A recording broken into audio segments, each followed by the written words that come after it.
Slow your scroll? Elon Musk said over the weekend that Twitter will limit, at least temporarily, the number of posts you can read. He claims it's an effort to address extreme levels of data scraping. So verified accounts limited to 10,000 posts per day, unverified accounts 1,000 per day. Now, this was revealed after thousands of users complained that they were unable or had trouble accessing the site. Many reported getting messages that they had exceeded their rate limit. So what is behind this latest turmoil for the company? CNN's senior media analyst Sarah Fisher joins us. She's also senior media reporter at Axios. And Sarah, what gives? What now with him? There's always something, Audie, right? It never is a dull day in Elon Musk land. You know, I think this is a response to the rise of a lot of big AI platforms that are starting to scrape big social media platforms for data to help train their algorithms. You saw Reddit a few weeks ago said that they would start charging developers for some of that back-end access. They got a lot of pushback from their community. It seems like Elon Musk is trying to do something similar, but the difference, Audie, is that this is going to have a huge impact on the everyday user's experience with Twitter. You saw some people tweeting frustration yesterday, ironically tweeting frustration about Twitter, that they weren't able to get severe weather updates, critical news and information because they were being limited to the number of posts that they were able to view. Now, Elon Musk has not said how long he's going to implement this temporary crackdown, but I do know that it's going to be frustrating for advertisers because they're reliant on heavy usage in order to fulfill their ad campaigns, make sure they have enough people watching and reading tweets in order to insert their ads between them. Theoretically reliant on them for business, but one quick fact check. What's this about maybe him not paying his bills? Can you talk about what's going on there? There have been so many reports, whether it's been some of its B2B vendors or its licensing or its leases, if you will, that Twitter has struggled to pay its bills. And that's because Twitter's really struggling with profitability right now. Now, to be honest, Twitter's always struggled with profitability even before Elon Musk took over. But the difference is that they are not a publicly traded company. They do not need to be transparent about their finances, what money they're bringing in and what money they're spending.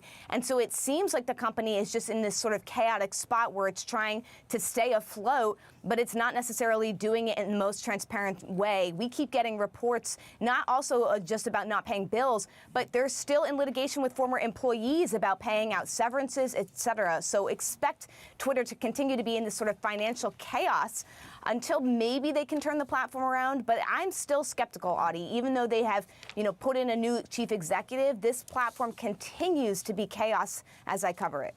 All right, Sarah, stay with us. I want to bring Shelby and Errol back in. You're so jealous that you didn't write the slow your scroll, Ryan. Aren't Slow you? your scroll. That's podcast-worthy type copy right there. Errol, I think why I love listening to Sarah talk about this is because I'm fascinated by the business story, less on the myopic, like navel-gazing people being angry about their tweets not being available and all that type of stuff. But from a business perspective, they bring in Linda Yaccarino, a big-time executive that's supposed to juice up their advertising. Elon Musk is Elon Musk. How does this end? Well, it's not going to be pretty. At this point, the estimate is that under Elon Musk, the company has lost 2/3 of its value. He paid $44 billion for it. It's worth something like $15 billion now. And that's not good, right? Right, not good. The number's supposed to go in the other direction. The fact that advertisers and important users like the National Weather Service and others are saying like this may not be for us. The algorithm it still sort of promotes and favors, kind of anger and division and outrage, making it a much less pleasant user experience for everybody who's left on it. And then this idea that you're going to get out of it by paying $8, which has just been roundly rejected. They've got very, very few subscribers, even among their daily users. So as a business, it just seems to be falling apart. Now, it's got a lot of sort of potential. It's got a lot of residual affection. It's got a lot of users. It's a key political tool, right? We have 2024 coming up. I mean, do campaigns think they're going to still be using Twitter? Yeah, I think the big thing is if it was just this change, it would be a huge change. But given how much Elon Musk has already changed the platform, like I know personally, I feel like the platform is a little bit less reliable now in terms of me finding verified news that has been fact-checked and is legitimate. And so I think in that sense, it's a little bit less of a priority for campaigns. I mean, Donald Trump is still not on the platform, for example. I do think pre-Elon Musk, he would have more of a reason to join it. Hey, Sarah, with the time we have left, I mean, from a business perspective, from a Linda Yaccarino perspective, when you talk to both people inside the company but also analysts outside, is there a pathway that exists here to kind of get them out of this just constant state of tumult and seeming collapse, followed by resuscitation, followed by some new strategy that I can't figure out?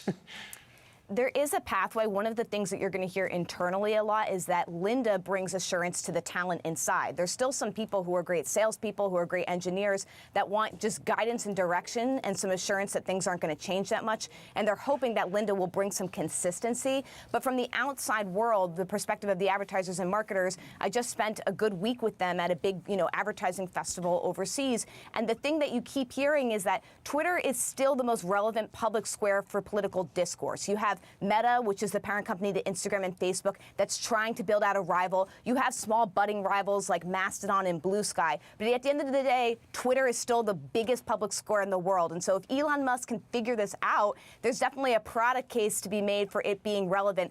I'm just not quite sure, quite frankly, if he's going to be able to do it and keep Linda Yaccarino at his side and she doesn't get too frustrated and just leave.